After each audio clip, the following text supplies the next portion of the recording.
An bɛ aw fo ni kisi foli ye, an bɛ aw fo ni barika foli ye, foli dakan mun bɔra an tigi Alahu fɛ k'a bila k'a di an ma wahiyu fɛ. A y'a di wahiyu yɛrɛ de fɛ, a ko an ka to ka ɲɔgɔn fo salam salam salam salam salam. A ma ɲɛ mɔgɔw hakili la ko salam yɛrɛ ye foli dakan kɛrɛnkɛrɛnnen ko o ye an de ta ye, k'a sɔrɔ foli ni bi foli tɛ. O de kosɔn a ye dugu kuturu tɔgɔ da Salem fɛ, kisi dugu Jérusalem, Zeri dugu Salem, o bɛ Israël jamana kan Kan'an. Donc i b'a faamu k'a fɔ salamu ni tɛ arabukan yɛrɛ ye, a bɔra depuis salam bɛ yen. O salam de taara ka didi fo an bɛ yɔrɔ min na bi. Donc salam tɛ kuma gansan ye dɛ, kuma barikama de don. Bɛɛ k'i hakili to a la parce que ko in bɛɛ nin bɛɛ kɛ kun ye an ka kisi sɔrɔ, Ala ka kisi d'an ma. A kana ban cogoya si la k'a fɔ k'a tɛ kisi d'an ma dɛ, sabu a yɛrɛ de kisi nin fɔ. Bon a ko k'an ka to ka ɲɔgɔn fo n'a ye. Bon an bɛ ɲɔgɔn fo n'a ye, n'a ma ɲɛ an fana bɛ Ala yɛrɛ de deli sa, kana ban k'a fɔ i tɛ kisi d'an ma dɛ. Donc i bɛ sɔn, a ko non, bon ale sɔnna, ale kɔni sɔnna, wa a ma kisi datugu mɔgɔ si ye, a y'a dayɛlɛ bɛɛ de ye. Mɔgɔ mun b'a fɛ ka don k'i ka don quoi, bon o kisi tɛ dɔwɛrɛ ko o kisi ale ka kuma de ye. Kisi bɛ sɔrɔ Ala ka kuma de fɛ. An bɛ ka kuma minnu mɛn ko Ala ko ten ni aya tɛ, an tɛ kisi sɔrɔ n'a ye dɛ. Ah donc a ko Tawrata ye kisi ye, a ko Linjili ye kisi ye, a ko Kur'anu ye kisi ye. Donc Ala ka kisi ni a ka jɛnsɛn k'a kɛ an kelen kelenna bɛɛ lajɛlen ma ka bɛn bi jumadɔnya fɛ ni o ye dalajɛrɛ, juma kɔrɔ dalajɛrɛ. Kafo don quoi, dalajɛ don. Bon nin dalajɛ don in ni o ye juma a ye, a ka kɛ an ma bɛɛ kisi ye. Ani juma wɛrɛ minnu bɛ nalen. Juma babaw kɛ. O tɛ wa? Bon ni mun tigɛra ka taa yɔrɔ min na an bɛ taa sinɔgɔ de, o fana alhamdulilayi rabbil alamin. N'o tɛ juma babaw a ka ca dɛ. O y'a sɔrɔ o bɛ san joli, san caman de ko don. A ko Mamadu Lamini, a ko mɔgɔ dɔw bɛ yen o b'a kanu ko ka sijan sɔrɔ, k'a sɔrɔ o t'a dɔn k'a fɔ k'u ka sijan nin maɲi u ma. Ko tiɲɛ don, ko ne Ala fana bɛ sijan di dɔw ma, ne b'u si janfa quoi, walasa o k'u ka kojugu fara a y'o fɔ yɔrɔ jumɛn? Sɛbɛnni bɛ yen. A ko mɔgɔ dɔw bɛ yen ne Ala bɛ o si de janfa minɛ ka sɔrɔ k'u ta u tɛgɛ ma. O bolo alhamdulilayi ko an ye si caman sɔrɔ, a ka si caman tɛ hɛrɛ ye dɛ. Ala kana o si ɲɔgɔnna d'a ma, a ka si jan de d'a ma, mais an ka si ta ye an ta nin ka baara ɲuman de jidi dun ka taa dɔrɔn. Kɔrɔfɔ bɛ ka faamu, nka mɔgɔ dɔw ta o ko o kunnafoni duman tɛ quoi, hali u tun ka sa joona o de tun da ka di. Ala ka ko n'u ye kabako ye dɛ. Donc bi jumadɔnya fɛ ka bɛn mai kalo tile 8 le 8 mai san 2020 alhamdulilayi o ye an kɛnɛman sɔrɔ. Sunkalo fana bɛ ka taa dɔɔni dɔɔni, a bɛ ka taa ni an ye, an bɛ ka taa n'a ye dɔɔni dɔɔni parce que a ka gɛlɛn dɛ. Ko yala an b'a kan wa a b'an kan dɛ. An tɛ tiɲɛ fɔ, a b'an kan mais sɔɔni ni Ala jɛna n'a ye an fana bɛ yɛlɛma a kan. O de tɛ wa? Parce que ni ɲaga quoi, ɲaga o ye mun wele ɲaga, ni ɲaga kasa bɛ na mɔgɔw tɛ sun santi kosɛbɛ, donc o wagati b'a sɔrɔ an fana bɛ sun kan. Kɔrɔfɔ bɛ ka faamu, an bɛ Ala yɛrɛ de deli sa sun nin a bɛ ka kɛ kun mun na ni aw b'a dɔn anw, parce que mɔgɔ caman tɛ sun yɛrɛ kɔrɔ dɔn dɛ, o t'a kun fana dɔn. Dɔw sigilen bɛ ko baraji de bɛ ka sɛbɛn. Bon a tɛna kɛ e yɛrɛ ka bisikiya ko nin ye quoi, a tɛna kɛ dɔ in fana ye. ah karamɔgɔkɛ adamadenw caman bɛ yen a ko ko u ka baara tiɲɛlen don o t'a dɔn mun de y'u ka baara tiɲɛ an ka kalanfaw bɛ to ka u da se a ma ko u y'u ɲɛ ci ka bɔ an ka ayaw de ma laseli dɔ kɛra an ka gurupu sanfɛ kalanfa Gawusu Tarawele fɛ Gawusu Tarawele a bɛ yan a ye baro boli ayaw kan a ko mɔgɔ jɔnw ka baara de ye baara fu ye a sinna ka ayaw ta ka sigi mais i b'a ye kabakoba de don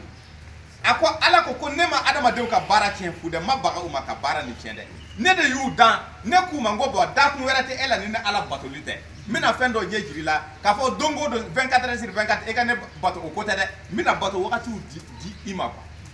a kɛra seli o wagati de don quoi a kɛra sun ye o n b'a bila wagati de kɔnɔ a kɛra jaka ye o ne bɛ garisɛgɛ wagati mun de don a kɛra hiji ye o fana ye wagati de ye bon a ye fɛn bɛɛ lajɛlen bila wagati kɔnɔ ka wagati dɔ d'i ma k'i ka taa i ka haji fɔ o y'i yɛrɛ ka liberté ye mais ne y'i bila mun na quoi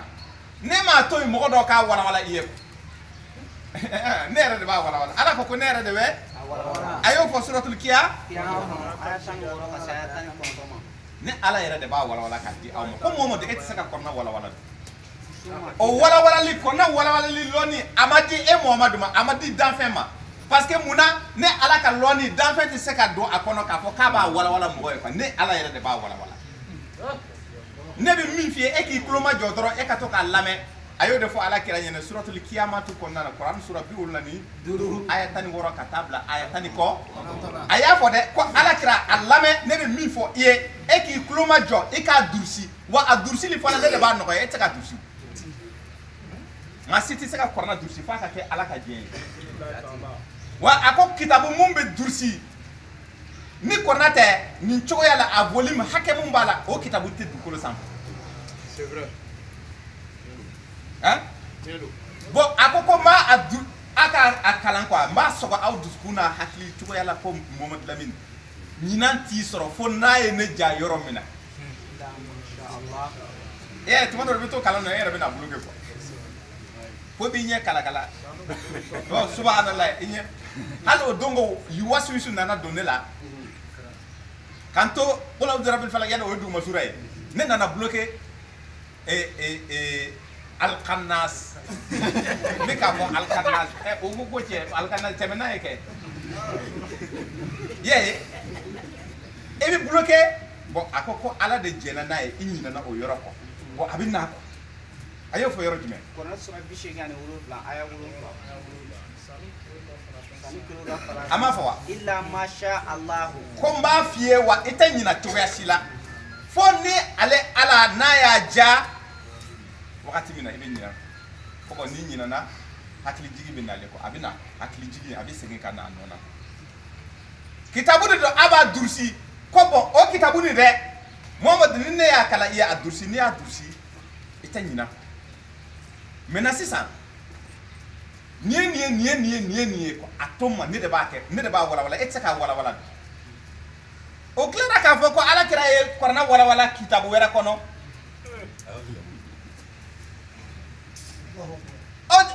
a b'o faamu cogo di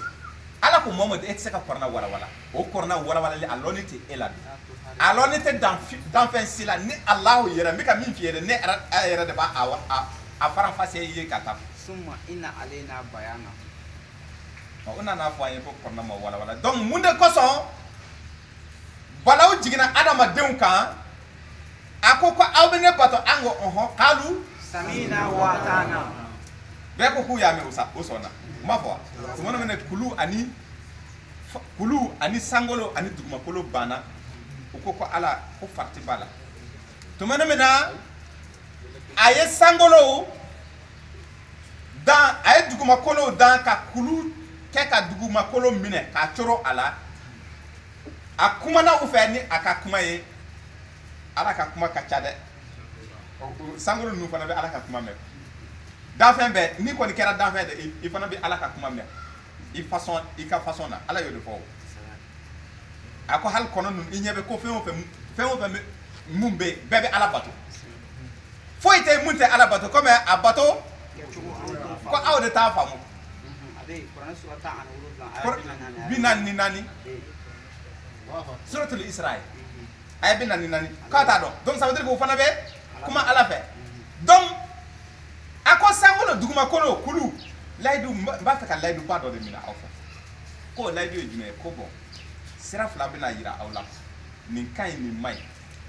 Mina hakli do awla ko ka hakli bla awla. Abi yeli fana ke. Abi meni ke. Ko de ne de. Ko donc ola abe ne ka sira ni takama mun mandine abo toyi mun kadine abo sira takama sangolo koko mina hakili jagabo sangolo ya hakili jagabo kulu yu hakili jagabo duguma kono yu hakili jagabo ko te ko esiba kalam ko fati bad bin ko ina ko kuma nan ni ko fati bala ko ni abe fa ka nege de na ya tegata na ya ni laydu mine mama fa de sangolo ni fo duguma kolo ni fo kulu ni fo oyu nyesi alama ko wajibi tawa ko wajibi tade ni sonal ko be ban simbo d'accord ko mina aka bara bla fa aka bara be na ka fewere atina sarani here atina sarani tore ko ni oye arjena ani tasma mun ko be ka fo ko atina sarano yo mina fonction wera di awba asorola ka niw be ka fo ka kuma niw fe wa sara ambe be ko sa am to ka fo machine mon ko ni machine te wolo fe bogo do be bogo do la hal o bogo fana bogo mon ko ni bogo yi ala ma fo kay dani ke ka bogo la ama fo kay dugukolo kay bogo ke ka dan ka be ka class samba fla clefla ama fo clefla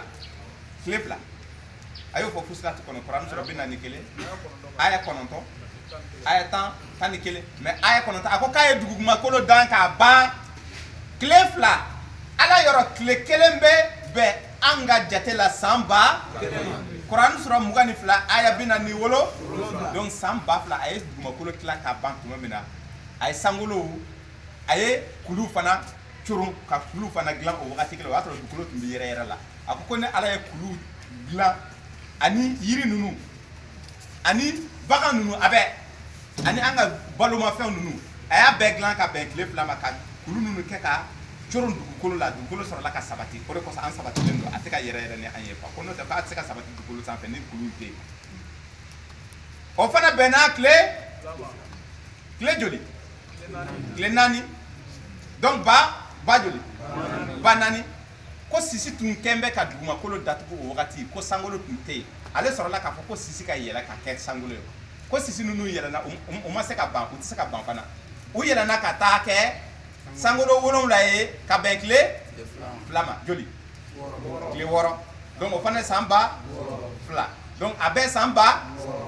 ala soro la ka fo kai adama dan ka bo bokola ka adama zuriya fana bo o boko kelena jone ka ko mi abe boko kelende maintenant mado de be bon mado la donc amba fo karsa ka koroni karsa e effectivement wolo sira fe bange sira fe mais no te boko ni be boko kelende boko man koroni boko yo akobo awbe sie sanke mani samuga tawrata korona na Genèse chapitre verset 3 ko dobe o jamfa c'est-à-dire dobe teme ola doto o soro ale ala be shi jamfa ale ala be dotige ka bo shi la ayo fo soro to rad kon Quran sura tani saba aya bisaba ani aya kono do aya tani kele surat fatir de Quran sura dani sura Quran sura bisaba ani duru aya tani kele ni iya me ka fo ambe do fara kan walma ambe do bal donc hakke de be o hakke e joli de o hakke be ta fo yeta ta kono kom kemeni mu wane ko rafa be ka fam donc asoro laka layduta ako aw ko chogodi adama dew ayni mede suratul lazabi Quran sura bisaba ni saba aya bi wulu na kele kulu ka bani be kulu ko kolu sentala duguma kolo ko kale sentala sangolo ko kale sentala muna ko parce que ni responsabilité ou tisa ko aka green kuma kojugu ko me tumana me ubana ala yi adressé bani adama ma ako ko aw bala wa ako koy an sona billahi anda an de ba an sona an bi bato ala ko ko awo an be ko awo kalu samina wata na anya ma sona ala ko chef ko se badon kada ma dinte fendon kulu bana yoro men ko kebese sangolo bana yoro men ko kebese kulu bana yoro men ko kebese d'accord ni bese ko ko plein bo sera plein ni kay ni may mais ne de be bangeli ke awye nga kumana ni wahayu sirai kamo ke balaw de plein yende para ma dum na do janama kono fo tu do janama kono de ku bana alaka anga kalampa ko yu nyechi ka bo alaka a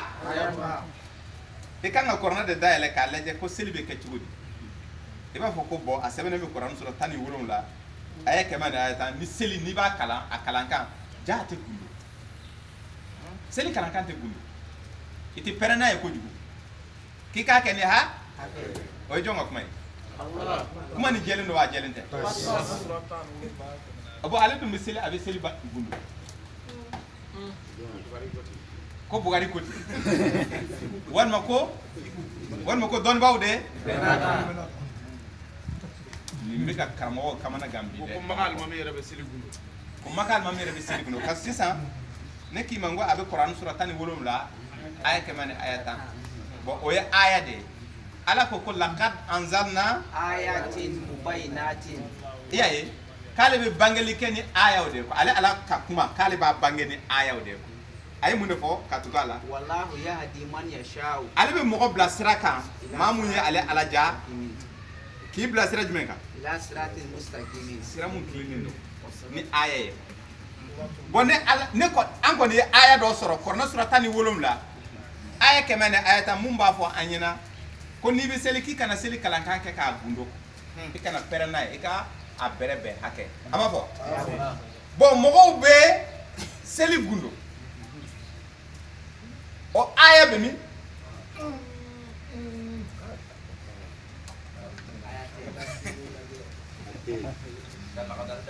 kota da ebi aba ko ma so kota da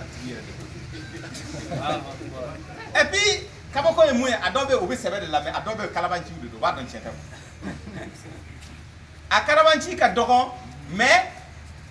munun ta don olu de kacha ko ayere be sebe dans de la ko tiers la ko selebe kundo ko parce que ka yira ala krala ayera ala krala jonde yaye ala krala e yaye ala krala ayi iba nyinga yala afa yaye ala krala ba fo ayi ko kanan doya doya ma de ne nyinga mu ifa yaye ba ne ko ki fa mai ami nyinga yala imo ke yaye wa aba fo kama yi mais a koko do de yaye ka lakalila de Allah kalila korna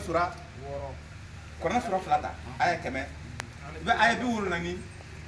seginta ibe nyama korna sura flata suratul baqara ay ni mede ay mu defo wa minhum ummiyuna la ya'lamuna alkitaba illa amaniya kitabu yejume nanzala alaykal kitaba bil haqqi musaddiqan lima bayna yadayhi ko bonne ala e kitabu jige ala kraka ni tieye ka tientigi ali ke fanana kitabu la munu tumbe aw bolo koro ka ko me o fana to e kitabu jige ne ko tawrata tumba kono linjila fana ba korna sura saba aya saba me aflaka fo ye korna sura fla suratul baqara tu aya bi wolum la adi shegi ko ina maw soro mamunu ye kunfi ye o kitabu la c'est-à-dire ate kitabu ni donc ate korna ale te korna donc ate korna don ate taw tawrata don ate linjila don mais abe mun fo illa amanya wa inhum illa fona bora jigiya kuma anya me aforanye ni ala rek makai ko anya me afora anye ko anye afora anye ta wa inhum illa yazunun ko busoro ko ka jigiya kuma usigi ka jigiya kuma bla kono otumana njama padeni abse ka foko kligan dire abu wuli ka foko selite gundo abisoko opportunity walma aya kleka do karamɔgɔkɛ kabako de don dɛ ko ba de bɛ yen a ma kalan kitabu la k'a tɛ kitabu kɔnɔ kuma dɔn k'a sɔrɔ e dun ye kitabu kɔnɔ kuma de f'a ye ko seli tɛ gundo aya de don mais a y'a ɲɛ ci a kan ala ko summa atimu siyama ila leili a y'o fɔ yɔrɔ jumɛn kɔnɔ sura 2 aya 180 aya 7 a ye mun de fɔ summa atimu siyama k'i ka su ni kɛ k'a dafa fo sufɛla la fo su ye jumɛn ye ko su ye finman de ye finman ye jumɛn ye a ko garifima hatta yatabayyana lakum ala ko finman ale tun tɛ maloya ka soso d'i ma ka kɛ misali a y'a f'i ye ko su ye finman de ye a filɛ k'a f'i ye ko sufɛla ye finman de ye tile bin ye finman de ye ne tile binna yɔrɔ finna wa yɔrɔ ma fin yɔrɔ bɛ fin tile bin de kɔfɛ ko o la i bɛ sun tigɛ ala de m'o fɔ wa mais karamɔgɔkɛ ye mun de fɔ an ye a ko k'olu y'a mɛn a minɛna ka bɔ ala kira la mais comme ale kɔni m'a ye kira fana m'a f'a ye mais k'a fɔra de maintenant a fɔra nin a y'o kalan kitabu dɔ de kɔnɔ k'o ye o tɛ wa o kitabutigi fana ko ale fana y'a mɛn dɔ de da bon o fana y'a mɛn dɔ de da bon o fana o fa o don dɔ yiri kɔrɔ o ni ala kɛra barotɔla de ko o ko ten donc e y'o kitabu mun kalan o ye tiɲɛ ye nka ala ka aya jɛlen ko su tigɛ su fɛ walima kana seli kɛ k'a dogo ko o ye siga b'o la a sigara o la ala dun ko zalikal kitabu la raiba fihi hudan lil muttaqin ko korna ti siga kitabu ye donc d'accord ako ko Mohamed Lamine nya famu ko e beta ko ay mu defa Quran sura wara aya kemana aya tan woro wa kazalika ay aya kemana aya tan woro bakan wa in tuti aksara man fil ardi ni e bolo jama famba ko de kisa ko ni tugura jama famba ko yudilluka an sabilillahi ko be fili ka bo ala kasraka in yatabiuna ila zonna jama famba inte fusika ni jigiya kuma on anyame an wolola ka soro bon don bo benaka ko ni batara ya kuma dama ku be soro ko ka batara ya tiga kono batara ko ngalum arabu kande na fora batara o de ngalo ye ko be soro ko ka ngalo sora ko nan kana tu jama famba ko ni Amerique bakete ni Maka bakete ni Madina bakete ni Russie bakete ni Mali bakete ni alaka aya doro kana tugu ko ko moi je m'en fous des Américains, je m'en fous des Macacao. Ne qui m'envoie à la côté avec sura kononana avec aya kono aya de be keka mauka kanda comme mo yu nyeti ka bo alaka aya ko ala muya anye la ka ambla alaka aya flelima ambe ala barka parce que nyemu dira ama akera nafa nye anye meni munke ni angos qalu samina kulumu yo ome ni ama sosoli kala ango ala anya ya ansona de ede ko anga suntiga sufe wa amba dasi aka sufe ala ede ko ni selimbe ke kanga na gundo anta gundo ma yekul fay kanani aya wereye ala dun ko na soro la kornatum bora ma were yoro mum make ale allah kelem pewye kabe fonko nyogo ya soro akono ayo ko yoro kono sura nani aya bishigani aya fla afala yatadabbaruna alqur'ana walau kana min indi ghairi llahi lawajadu fihi ikhtilafan kathiran bono e che wa odo e che ala ko kika na seligundu asa a contraire kanga soro amma kate ka soro korna kono bleu o de ko sa aya défi bla karamo banu docteur do gon ko somina o ko tiende do ko ala kira ira tumbe seli bagri mais ado fako ko jugu fe o mase ka fo ala ko tende ko ayera a seli baga do ko o docteur ba dɔ ye Mali kɔnɔna na halisa karamɔgɔ dɔ don wabiya de don o sɔrɔla Mali la ye a y'a fɔ ko seli tɛ gundo ko Alakira tun tɛ seli fana gundo an ma kuma caman fɔ an ko bon sisan a sɛbɛnnen bɛ yen yɔrɔ min na seli bɛ gundo a ye na n'o dalilu ye ka bɔ Ala ka kuma na ni o t'i bolo Muhamadu n'u t'i bolo a f'u ye ko o bɛ ka nkalon de da Ala la ko a ɲagata gɛlɛn b'u ye dɛ sabu diinɛ kɔnɔ i ma autorisé i ka kiiri di diinɛ kɔnɔna na jɔn danfɛn ma autorisé i ka kiiri di a ko Muhamadu Lamini a ye mun de fɔ a ye Kurani sura 10 aya laban aya 100 aya 9 ɲama wasbir hatta yahkum Allah a ko Muhamadu Lamini ko sabali fo ka taa fɔ Ala ye kiiri nati i ma kana kiiri di i tɛ se ka kiiri di ko Muhamadu e ka sabali parce que a tuma dɔ lama a bɛ pressé o bɛ kuma caman fɔ a yɛrɛ pressé len don a bɛ fɛ ka kuma mais a tɛ se ka kuma parce que a tɛ se ka kuma f'a ka yamaru Ala ko sabali Muhamadu Lamini ko nin ye dɔɔni n bɛna kiiri ni jigi e kan dɔɔni gara a y'o fɔ Kuranɛ sura 17 aya 100 ani aya 6 a bɛ se ka tuguni suratul insan aya 27 aya 27 donc o bɛ sɔrɔ ka mun de fɔ suratul Furqan kɔnɔna na Kuranɛ sura 25 aya 32 fila de don ko pourquoi a ye nin mɛn dɛ 32 de don ko pourquoi Ala ma kiiri in bɛɛ jigi siɲɛ kelen k'a bɛ k'a kɛ dɔɔni ko pourquoi wakala lezina kafaru lawla nuzila alayhi alquran jumlatan wahidatan ko pourquoi a ma kɛ a bɛ jumla dɔn siɲɛ kelen ko pourquoi a ma di a ma siɲɛ kelen Ala ko non ko n bɛna jigi i kan dɔɔni sabali fo ne Ala ka kiiri d'i ma i tɛ se ka kiiri tigɛ Muhamadu bon sisan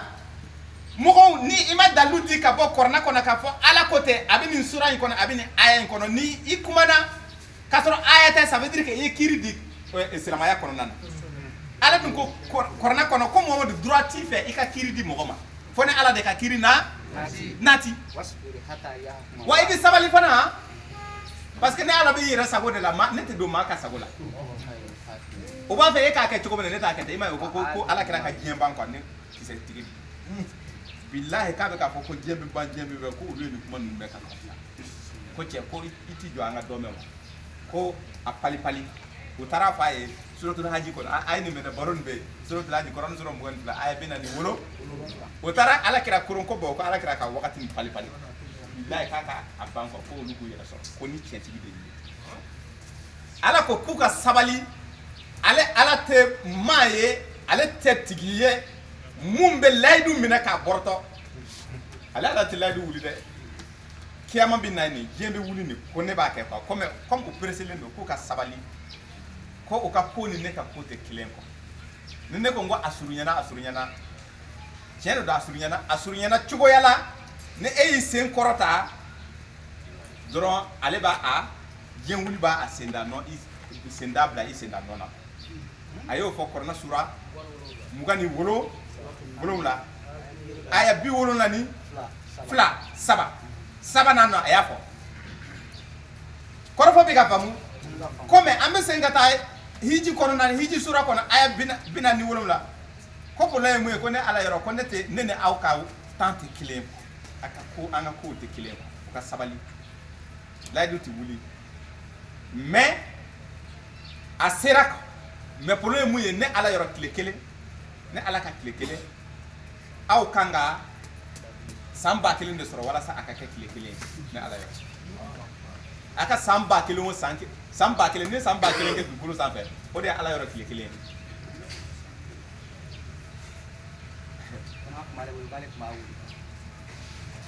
ko ale tun ye layidu min bila o wagati kɔnɔ Kuranɛ sura 42 aya 21 وما نؤخرها إلا لأجل معدود k'a tun bɛ kiiri tigɛ maaw ni ɲɔgɔn cɛ ka dugukolo ni wuli mais ale y'a fɔ k'a kɔnɔ ale ye wagati ni fɔ k'a kɔnɔ ko donc ko Muhamadu u ka sabali kuma kan a fora dun ka fɔ ko diɲɛ bɛ wuli wagati dɔ de kɔnɔna na o wagati lɔnni bɛ ale ala kelen pe o de donc a to o terun ka na ko parce que aw ko ko a ka wuli a to o terun ka na quoi c'est-à-dire a tɛ wagati ni bɔ a ma ka na ka abraiser quoi k'ale t'a kɛ ten a ye 21 a m'a fɔ wa donc a ko Mohamadu kangarida de don kiiri o kiiri ni aya tɛ ala ka kiiri tɛ bon ni dun ye kiiri di diinɛ kɔnɔ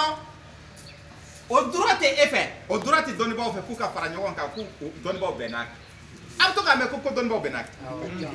aa ko an ka kitabu tigiw bɛn n'a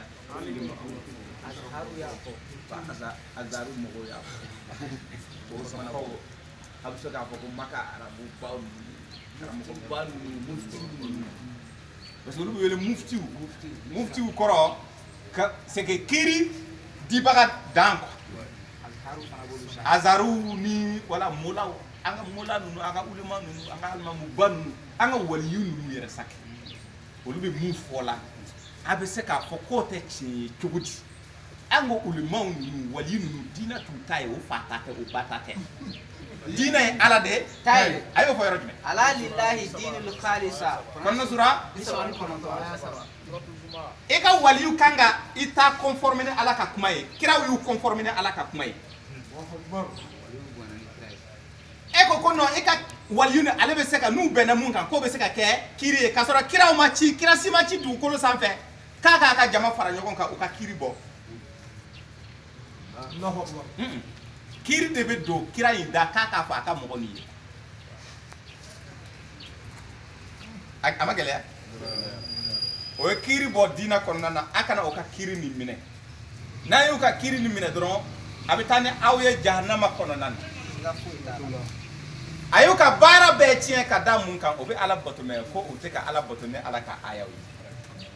ne de kan ka n ka kumakan di u ma o ka n ka bato u ka ne labato ni n ka kumakan ye mɛ u banna ne ka kumakan ma u taara kumakan wɛrɛw lalaka o de kosɔn a ye danga don ko mɔgɔ minnu ye kitabu bɔ diinɛ in kɔnɔ ka sɛbɛnni kɛ k'a sɔrɔ a ma kɛ kitabu wahyulen ye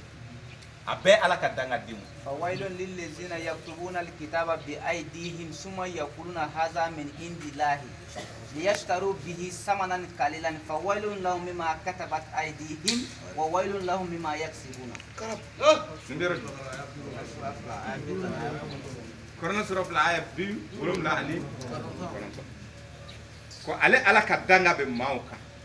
ala ka dangadenya ma nɔgɔn dɛ fa k'i danga ba k'i danga ni i ka poche girinyana don min i bɛ taa o boire i bɛ to ka sogo a bɛ to ka sogo san a bɛ sogo d'u ma a bɛ ci sigi i bɛ sen kelen bila sen kelen kan i bɛ to k'a dɔn dɔw ko ko papa ko bi cogo di a ko kala ko mama a bɛ cogo di ko duwawu den de ye a yɛlɛmana danga yɛlɛmana nka ala ka danga a ma kɛ ni ma mɛn istighfar la ala tɛ yafa i ma dɛ ala ka danga tɛ kulonkɛ fɛn ye dɛ ni ala ko maa ma danga den dɔrɔn i dangara ala y'i ta tiɲɛ a ko bɔn ala ka danga ale ala ka danga bɛ maaw kan maa minnu ye kitabu walafi n'u tɛgɛ ye ka sɔrɔ k'a fɔ nin kitabu bɛ kuma diinɛ kibara kuma ko la parce que a bɔra ala yɔrɔ kan n'i ko ko n'i ye kuma o kuma mun gun kira la n'i ye kuma gun kira la dɔrɔn o ye ala de ye sabu a ko ko a kana kira ani ala bɔ ɲɔgɔn na ne ala ka kiraw ne ala ka kiraw ne ala ka cidenw ani ne ala yɛrɛ a kana i kana an fara a y'o fɔ kɔrɔnɛ sura 4 aya 100 ni aya 50 n'o ye tiɲɛ ye wa o dun ye tiɲɛ ye yala kira ninnu ye alaw ye a kan t'o ma a ko cikan in de fɔ don kuma nin bɔra ala fɛ k'a don kira nin da kira nin y'a bɔ a da k'a lase aw ma kɔrɔfɔ bɛ ka faamu donc o mun filɛ nin ye o de nin kitabu dɔ ye quoi a dɔ ye nin ye quoi Tawarata y'a dɔ ye linjila y'a a dɔ ye mais n'i ye kuma gun ala kira la dɔrɔn e bɛ k'a fɔ ko nin de don k'a sɔrɔ o dun tɛ nin kɔnɔ donc e nkalon da ala n'a ka kɛ donc mɔgɔ ala ka danga bɛ mɔgɔw kan mɔgɔ minnu ye walafili kɛ ni u tɛgɛ ye ka sɔrɔ ka kitabu dɔw walafi i n'a fɔ lagadari walafibagaw ni muslim walafibagaw o m'a fɔ ko ala kira de ko tɛ wa n'i ko ala kira de ko tɛ don o ye ala de ko tɛ kasoro aya dun ta kɔnɔna na ala dun ko kira aya de dira kira ma walasa aka mɔgɔw kanda a yɛrɛ k'i yɛrɛ kanda n'a ye aka mɔgɔw kanda mais e dun ye kitabu dɔ walafi ko kira de ko tɛ aya t'a kɔnɔna na a ko danga den de ye kira mɔgɔ sugu o sugu kana dɔnniba bɔ dɔnniba la dɛ a bɛɛ danga den n'i y'a walafi k'a gun ala kira la kasɔrɔ aya tɛ dɔrɔn ala ka danga b'i kan a ko ala ka danga b'i kan siɲɛ filanan ka da i tɛgɛ ye mun sɛbɛ siɲɛ filanan a ko ni ala ka danga b'u tigila mɔgɔ ninnu kan o bɛ nafa ka ti fitinin minnu sɔrɔ a nɔfɛ danga saba k'a tugu a bɛ kɔrɔna kɔnɔna na an ka kitabu tigiw ni o ye kuranu ye o b'a fɔ ko nin ye yahudiw ka kuma de ko yan tɛ olu ka ko ye an ko baasi fosi t'a la e m'a fɔ ko yahudiw de don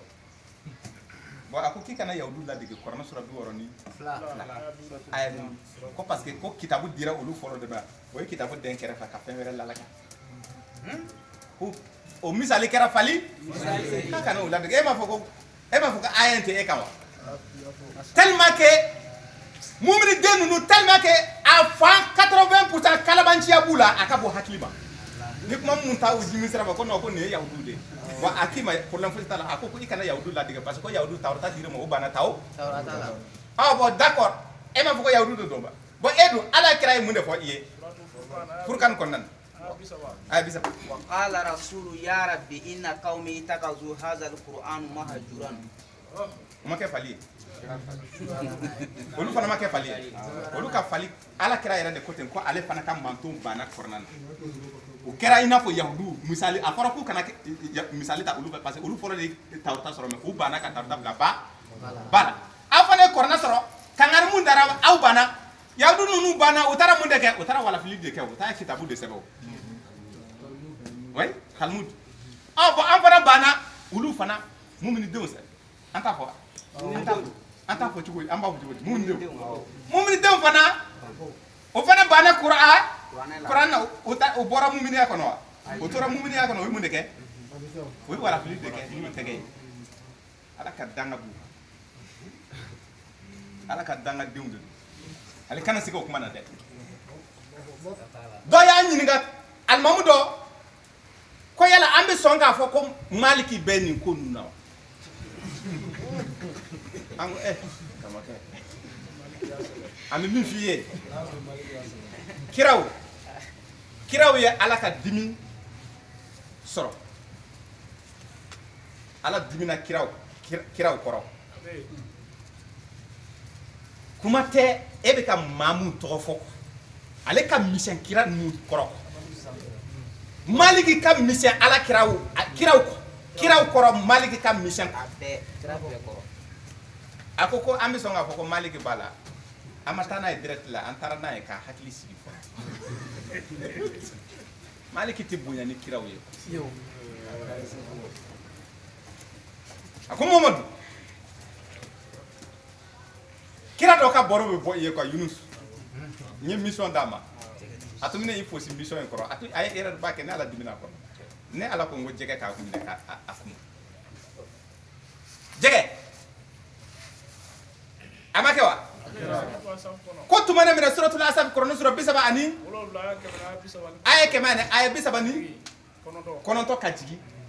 an y'a to yen f'a ka don bato dɔ kɔnɔ a ma fosi f'a ye k'a sɔrɔ ala ko ne bɛ dugu in halaki a m'a fɔ ko bon ala mission bɛ cogo di ale kɔni y'a yɛrɛ ta a ma ala yɛrɛ kɔnɔ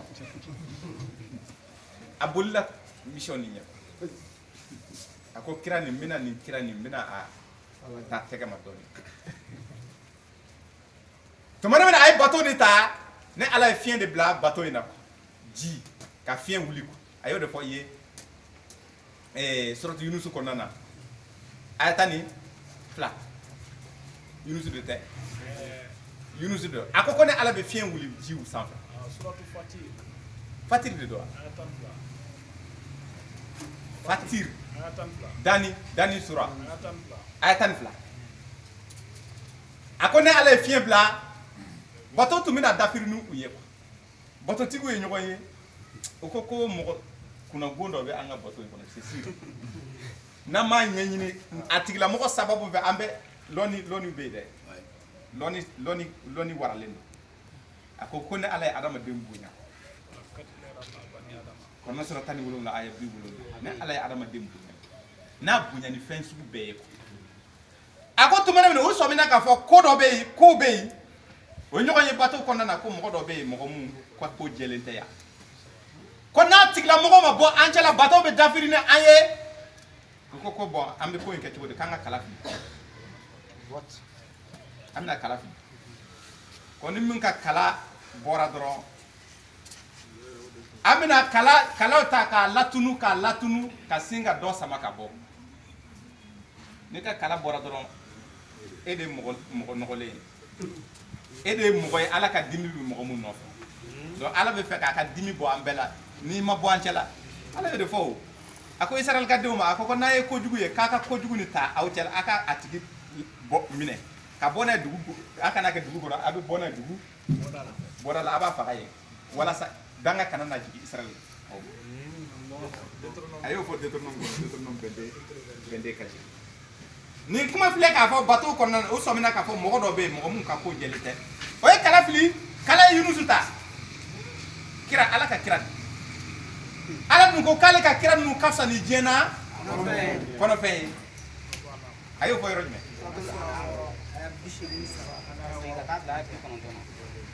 akone ala ka chiden kafsa ni jen ana kono fe chiden kele wo kele yunus kafsa ni jeni kono fe mais ala yunus ta tegama ambe fe ka fie na fora ko mo ko mun kitabu nu wala fu ta chene do hal ni maliki de do o sebe hal ni ale de do yala ale de do wa nyini ngali gele mo ko ta do ale yere de ko ko ni kama ko maliki amake anga kileda amake anga shire mais na sabatira ka fo ale de do ta chen ba ko de ala ma kiraw yere toy kuma te mo aye kangar da fe muna kaka na kitabu wala fi dina ko nona ka ko ala ka kuma de do ka so ayate maso ala ka danga de do ama fo bo sisa chide ni o ya mine dron ka filiji la ala kuma na rekendo ba ko ta cheni kumbe e ba amine ka kunu kana kolo kare aya kunu abiki firifiri aya mine do amese ka klala atara do akona atara oxygen soro ala be ka la nyana kili mais afari kono naka adama din kono na be fen kala ya ka bo chuko mina ni fen kala ma tara kono bara soro chuko mina abi sumaya chuko mina abi tande kono bara de ka kalam fen bele jilen kono bara ka kalam parce que hu de ba kono na adona aya jine fo ka fari be logo mais ci ne ay dama ka sike ako fanada fi zulmatin la ilaha illa ay kile saba de ke koy ator la de fo ka nyani la ka ala dila ko ko ya fama de wallahi ni ma ya fanni ma ko nga ko gelera la ilaha illa anta subhanaka inni kuntu minaz zalimin qur'an sura mu gani kele aya bishik shingulun la ako bo cho e kuna jara isigini ko ni ya fare imako Allahu akbar ako jege mo ko ta cheni fono aka mission tumbe yoro mi ni o neni bi sigara nay ya fone a farbe bugu dira asina ka yiri do yirala Jesu ako ibo abulu karikari ka noro iyere la abe jeni banko fane furado yayi furado fleka bi ma Quran ko nan Allahu akbar kaba bampep donc a toro o danga na be ka munumunu fo ay fanga soro doro asoro la ka sengata aka dugu moko be sona ako Momadou ebiki yera sama moko no fe kana okay ko ne kima ngo ikati la se dron mais ka foko fo adama den ka son ne ka ne ala ka kuma ma no e ti kunto yede mais ala kira tumbe continuer ki yere sama adama do no fe ala ko ama ko bon Momad Lamine ko nyebe de ne be ki ladde ti ka menike ni sebiye ka yele sangulo la escalier glan ka yele sangulo la ti kata dal lu wera no fe kana duma wala sa ko so ni sebiye ni jigini de kan no ima dugu jukoro dugu kolo sen e ka jigi ka ta dalu no fe ni bise ne ka fiye ngwa dabla mumbe Quran sura wora bi sabana aduru sebane be Quran sura ay bi sabani saba bi sabani nani bi sabani du korna sura wora aya keme bisabani saba bisabani nani bisabani durabe korumbe ako momon lamin kana kete ako momon sabali fone ala ka kiri dima wane mun dima ni adi mogo ma e dan yo kana yira sama mogo no fe shaidu e ma yanti sama mogo no fe ambe kisa dima a toyala mun ti se ka bo yira kuro ka hanna mandi parce que ni kuma medro abi so ka tat ni dalu bi bolo be girin ka ko kibe dalu ta ka an kumbe wa so dalu te donc ini dimi sigle be to wan be singa na ala kora fa bi ka famu ala ka ko e kaba ko bawde o kaba ko de fleka fiye ala kira mun de fo korna sura bisabani nani ako koni ala Muhammad Lamin koni ala filila aya bidru aya laba komen aya bidru nin aya be bidru nan aya bidru na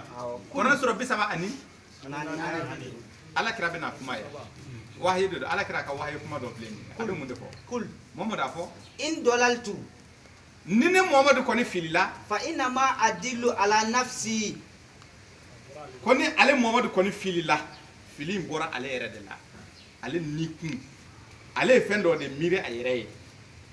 k'a bɔ a da o de b'a to ale bɛ fili ko nka wa inni tadaitu ni ale nana kanda fa bima yuha ilayya rabbi innahu samiun ko ale bɛ wahayi de sɔrɔ ka kanda ko ale tigi ka wahayi ale bɛ yɛrɛ kanda ni ala ka wahayi de ni ala ka wahayi kɔni sɔrɔla dɔrɔn ko n'i y'a ye ale Muhammadu bilara sira tilennen kan dɔrɔn ko ala de kumana ale fɛ n'o tɛ ale yɛrɛ ni dungo kɔni ko ni ale y'o fɔ dɔrɔn ko o ye fili de ye o de kosɔn don dɔ a peresera tuma min a dimina muso ninnu kɔrɔ yani kiri ka n'a ma a ko muso ninnu ɲaw haramu ala kira ma fɔ wa a ye misali dɔ d'i ma walasa i k'a faamu k'a fɔ ala kira delila ka o ɲɔgɔnna dɔ kɛ o nana kɛ kangarida ye a ko Muhammadu k'i ka sabali kana kiri bɔ di i yɛrɛ ma kana kuma i yɛrɛ ma ne de bɛ kuma i fɛ i bɛ kuma k'a filɛ nin ye i ye gafu kɛ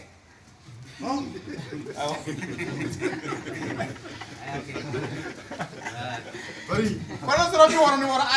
aya fɔlɔ ka taa bila aya 5 la ko a filɛ nin ye ko i ye gafu kɛ bon ne bɛ nin gafu nin réparer cogo di bɔ ala ko bon min nɔ minɛ i bɛ woro sara y'a a ko ala kira de ko muso ma ɲaw haramuya ala ko e bɛ se ka kiri di yɛrɛ ma cogo di e bɛ se ka fɛn haramuya cogo di ne ala ye mun daga i ye a ma fɔ a ko ciden ko i ye gafu kɛ dɛ ko wala ko n sɔn ko bɛ min nɔ minɛ a ko wala n sɔn e bɛ woro sara ko n sɔnna ko woro sara ye jumɛn walasa ne i ka yafa ne Muhammadu a ko bon d'accord i bɛ taa misikina tan balo walasa i ka kafoɲɔgɔnya ɲini muso ninnu fɛ n'o ka nɔgɔ i ma k'u fɛrɛ bɔ o de ka nɔgɔ i ma i bɛ fini tigɛ o ye mɔgɔ 10 misikina 10 i b'u fɛ u fɛrɛ bɔ o ma nɔgɔ i ma k'i ka jɔn kan hɔrɔnya n'o de ka nɔgɔ i ma i bɛ jɔn kan hɔrɔnya i bɛ kafoɲɔgɔnya ɲini o fana se t'i ye ne ala tɛ tɛmɛ mun kan o ye ne yɛrɛ ka dan de ye o ye i bɛ tile 3 a ma fɔ ala kira filɛ k'a fɔ ko tiɲɛ de don ko ale filila de parce que o mun bɔra ni kuma dɔw bɔra ale yɛrɛ la k'a sɔrɔ wahayi tɛ bon ala kira ka kuma miliyɔn dun bɛ yen o dun tɛ wahayi ye nin dɔ y'a sɔrɔ nin kelen y'a sɔrɔ o baro nana o kɔfɛ ala ko sabali kana kiri di maa si ma fɔ ni ala ka wahayi d'i ma Kurani surata aya 100 ani aya 9 bon ala kira dun y'o matarafa don dɔ fana a delila ka permission di mɔgɔ dɔw ma suratul Azabi o tun bɛ faso baara kɛ quoi faso baara ma daminɛ sisan dɛ a bɛ bɔ a bɛ siraw dilan ɲɔgɔn fɛ a bɛ bɔ a bɛ kɔlɔn dɔw sen a bɛ yɔrɔw furan ala kira ni a ka éléments bɔra ɲɔgɔn fɛ don dɔ la groupe fitinin dɔ nana s'a ma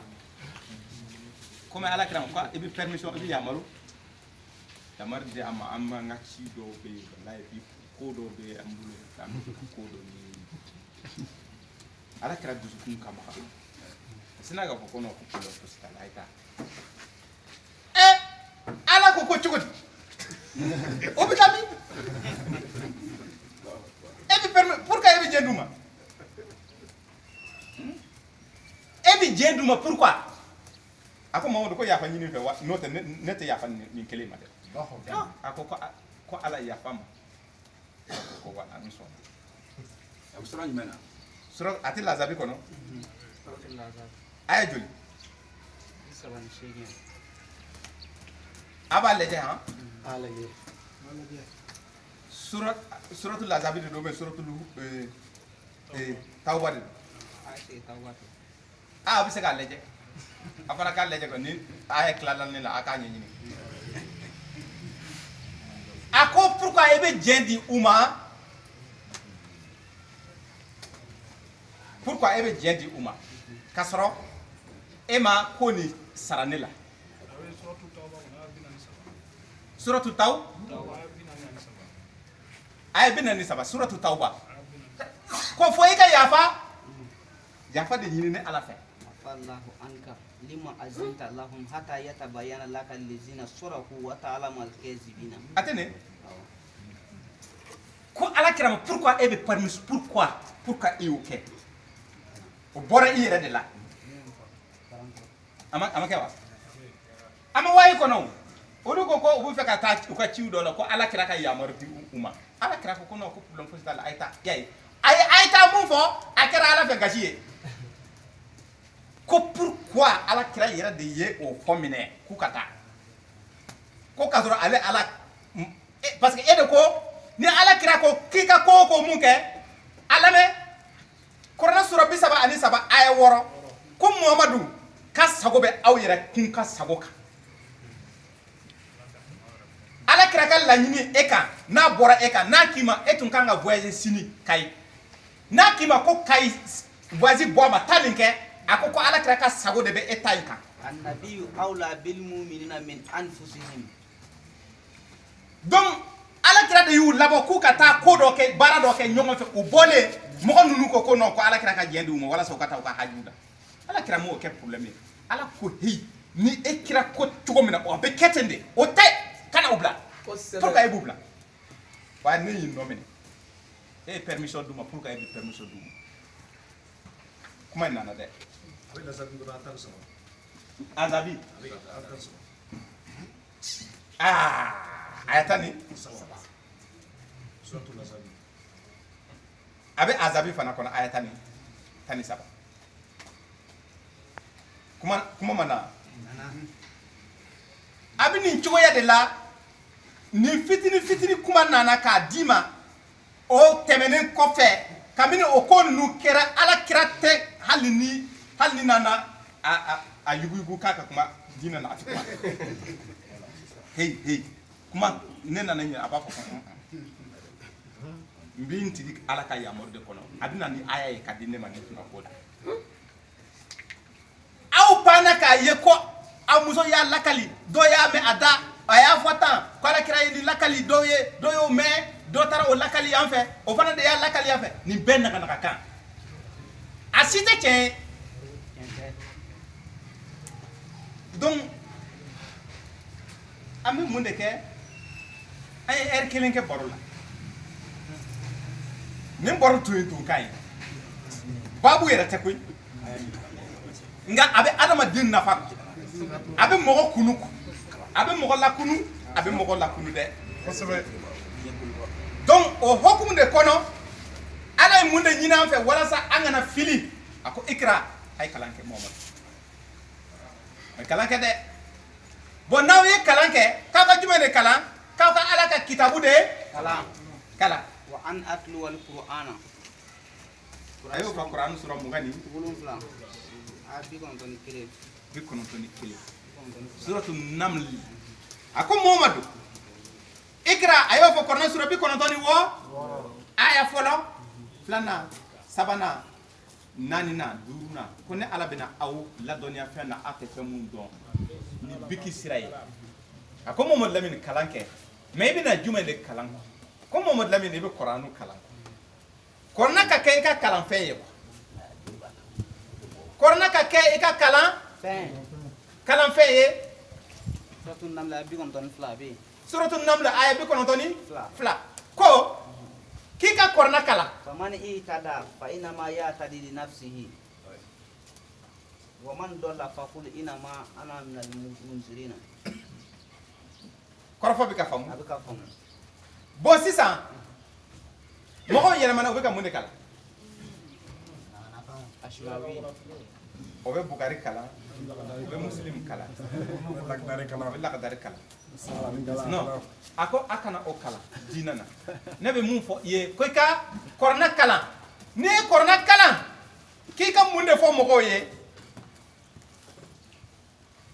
k'i ka parce que n'i ye kɔrɔna kalan i bɛna ala dɔn a kɔnɔ n'i ye ala dɔn a kɔnɔ ko i bɛ mɔgɔw wele ka na ala ma kana mɔgɔw wele ka na i yɛrɛ ma Muhammadu mɔgɔw wele ka taa ala ma ko mɔgɔw wele ka taa nin ma quoi nin jira mɔgɔw la a y'o fɔ yɔrɔ jumɛn a ko kuranɛ sura 42 suratul asura aya 15 mɔgɔw wele ka na kɔrɔna ma i yɛrɛ ka to kɔrɔna kɔnɔ e k'i filɛ mɔgɔw wele ka na nin ma Muhammadu a ko nin kalannen kɔfɛ n'i kɛra danfɛn ye danfɛn mɔgɔ farikolotigi adamaden farikoloma yamaru ma di mɔgɔ ma dugukolo sanfɛ e ka ala ka kitabu ni kalan e ka kiiri dɔn a kɔnɔ nabi ɲumanya ka d'i ma nabi ɲumanya a bɛ nabi ɲumanya dɔn wa kibara duman dili e ka kɛ o dɔ ye quoi e k'i yɛlɛma ka kɔrɔna de to i kɛrɛfɛ ka i yɛrɛ kun yira quoi ah ko anw ye mɔgɔbaw alhamdulilayi rabbil alamin ne kiyama don ni an ye an bolo kɛ ten maa ba yirika ala hɔrɔma la ni an y'a numan bolo kɛ ten a bɛ mɔgɔ ba dɔ ta a bɛ lahɔrɔma sɔrɔ ne nɔfɛ ko a ye ne bato an ye an faw ni an mɔkɛw bilahi an de ye mɔgɔ ɲuman ye i kana o kɛ dun ko ala yira mɔgɔw la dun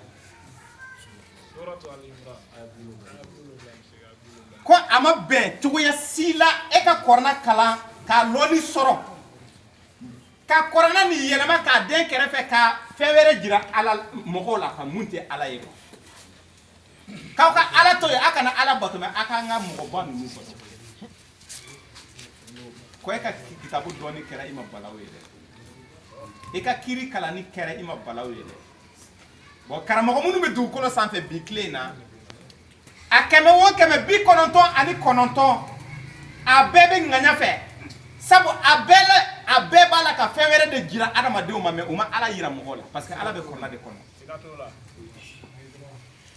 an ka nin kuma nin fɔ dɛ n'a jara mɔgɔ minnu fɔra a banna n'a ma diya i ye i bɛ dalilu di k'a fɔ ko non ko mɔgɔ bɛ se ka mɔgɔw wele ka na i yɛrɛ kuma ko Mamadu Lamini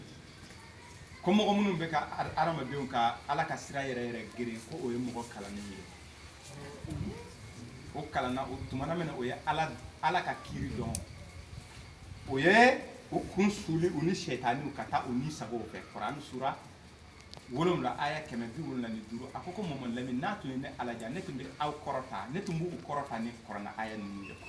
mais o kuranna aya kalan ka lɔnni sɔrɔ tuma min na o ye kuranna bila kɛrɛfɛ ka taa o ni sago fɛ bon o b'o ni sago de fɔ adamadenw ye wa adamadenw tugulen bɛ o kɔ ni o ni sago ye a ko Mamadu Lamini kuranna sura 9 aya 34 a ko ina sɔrɔ karamɔgɔbaw sɔrɔ arabɛnw kunda ina karamɔgɔbaw sɔrɔ muminidenw kunda ina karamɔgɔbaw sɔrɔ kerecɛn kunda ko karamɔgɔba ninnu nafolo caman b'u fɛ ko ne ala de y'u garisɛgɛ ne ala ye kira garisɛgɛ cogo min na mais o bɛ garisɛgɛ ni fara ɲɔgɔn kan n'u y'a fara ɲɔgɔn kan u b'a dun dugu la o yɛrɛ bɛ a sɔrɔ o tɛ fosi di mɔgɔ ma karamɔgɔkɛ ko a t'o bala a ye ne kalan ko o tɛ balawu ye dɛ a bɛ na balawu de fɔ i ye karamɔgɔ ba ninnu ka balaw jati a bɛna o de fɔ i ye kɔrɔnɛ sura kɔnɔntɔn aya 34 ya ayyuhal ladzina amanu ko aw de k'a dɔn aw minnu kɛra limana jɔn ye donc a kan bɛ an de ma k'an ka dɔn an k'a mɛn an k'a faamu a bɛna kuma dɔ de tugu a la ko kuma nin ye tiɲɛ ye dɛ inna kasiran min al ahbari wa ruhbana ko karamɔgɔ caman de bɛ yen ka bɔ arabɛn kunda ni o ye yahudu tɛmɛna ye la yakuluna amwala nasi bil batili o bɛ adamadenw ani mɔgɔbaw ka bɔ yahudu kunda ka bɔ mɔgɔ kunda mɔgɔ minnu bɛ diinɛ kɔnɔna na k'u bɛ ala ka diinɛ fɔ ko karamɔgɔba caman de bɛ yen a ko karamɔgɔba caman de bɛ yen k'o bɛ nafolo fara ɲɔgɔn kan u bɛ mɔgɔw ka nafolo fara ɲɔgɔn kan mɛ k'a dunko jugu yɛrɛ la karamɔgɔkɛ a ko Mamadu Lamini n'a tun ye wari sɔrɔ a tun bɛ wari di fantanw ma a ma fɔ a y'a fɔ Kurani sura 58 ko ne ala ko a ye taa nafolo nin di Muhamadu ma Muhamadu tun bɛ mɔgɔw a ye 7 ko Mamadu Lamini tun bɛ hinɛ kojugu mɔgɔ tun bɛ taa fɛ u bɛ se ka wari nin bɔ ka di mɛ banaba tun de don ala kira tun ye banaba de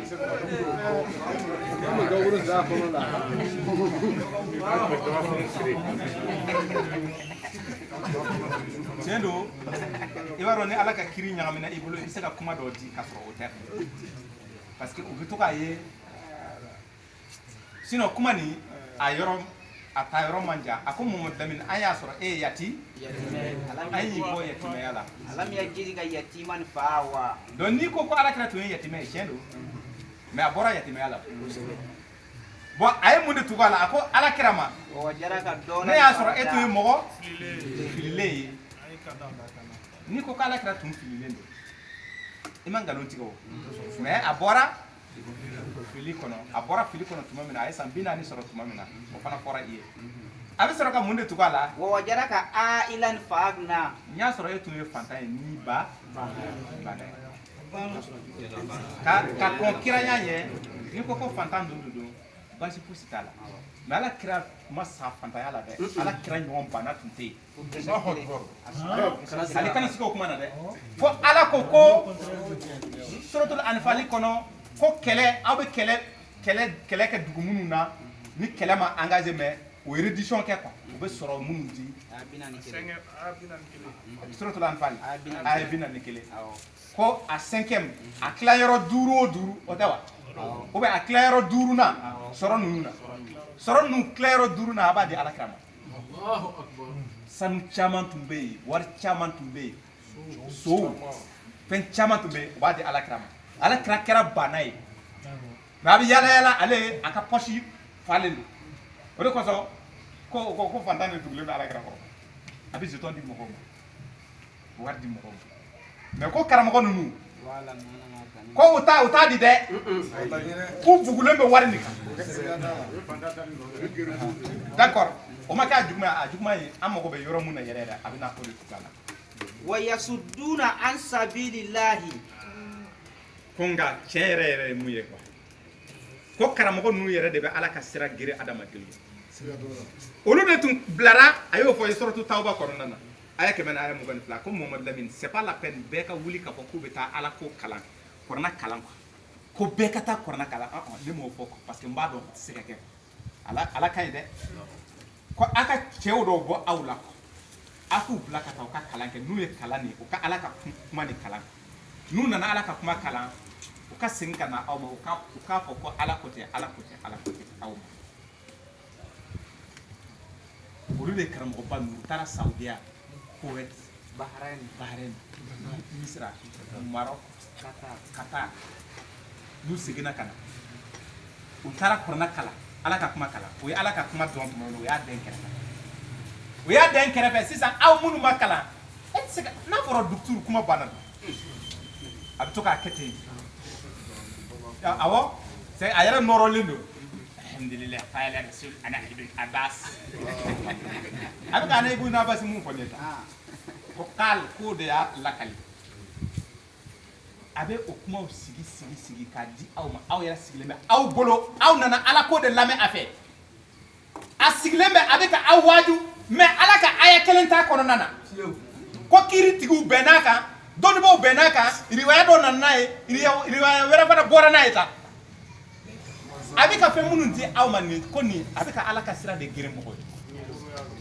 kasra atum blala ka ala de yira mo ko la mais abi ka fe wera de yira mo ko sura ani aya ko ka bara de ni karamo ban ko be do jahannama kono nana munde ko so we ala ka sira gire jon ye ko jon munun ba ka ala ye atigiya akuna wolo tuma do la wera ka mo do be karama ke mo do be karamo ko man no bulu de karamo ko e seba ko yera de bulu o kuna wari be soro ba di karamo ma ado ba di karamo ma ala jati de kama karamo ke hal kana siko kuma na munde ko so parce que ale bolo karamo ke mi ka ala de dira ale la mais kasoro atika ala sira dira mo la ore ko sa ko kale ka kiri kleno ale ala ka kiri kleno parce que mo do be ate son o ka jeri man ahsanu o mo be olu ka seli gundo parce que olu hakila kede dun ko wa o ye karamo kanu ala jati kama o be o ka soro duma ala jati kama mais comme amakala be ka kala wajibite ale bolo comme nous de kala o be ka ala ko de di ale ma donc ado be se ka fato aka na fatoro aka ala de kiri masai kiri tige ko nyuma abe aleta abe se ka yafa ima korofo bi ka famu donc o hokum de konona na ako karamo nunu ale ala ka dimi be olu de kan ala ka dimi te kunfi kan de kunfi ye mo abe ka ala nyine ale abe wele mo filile na ma ala so wele mo filile mais mo mo ye kalan ke ale kalan ni ye aya ye ka foko selite bundu aya kalan wala tajhar bi salatika wala tukhafi biha aya kalan aya ye mais ama son ko kiri dima ay ala ka sira gere iye ako suma timo siama ila leili ko sumi tige shufe aya kalan ka dafa ka se shuma uma kumine ay kiri wera dima ko ala ka danga be nintigi ko ko muna ay ala ka sira gere mo ye ma tumba ala ka ala nyini ay sina ka fendo dama ko ninde ala ko atigi be ka kena e ko ako jaka 2,5% ko nanyo ko donc ambe munde fo shahidu akana awdado ala kula de ne amakala parce que mo chama fana be u pereselendo shahidu yakona tellement que olu buru olu e tien e chogo mena bebe se ka tien o be singa polémique do wuli yoro do la na fatala adalu tabu ala ko ina mo soro mo ko munu be kuma ala ko la kasoro dalu tubolo ay foy rojna ay ko soroto haji kono nam ay shegi karamo ke ay ni ko fode ako ina mo soro mo munu be kuma ala ko la kasoro dalu tabolo إن الذين يجادلون في الله بغير علم ولا كتاب منير لون تابلو كبو كتابولا ومن الناس kanda fana tabulu kanda kitabu tabulu fosi tabulu mais avec kuma kin amunu ma aya o maîtriser aka amajo doni aka ke doni abe munna sisa ni edda ngena ka fako selete gundo kana gundo ko maintenant ni mo yi nyinga kana giri ka fako na outa inte non kana kiti afo a bo karamo do ya fo ne ka dalu dima ka bo ala ka kuma kono nana ko selete gundo mais o ayate ne kono sisa e jombi weleli ke shahidi do wele doron kaka ni sura ni aya dima ibadi atilam abana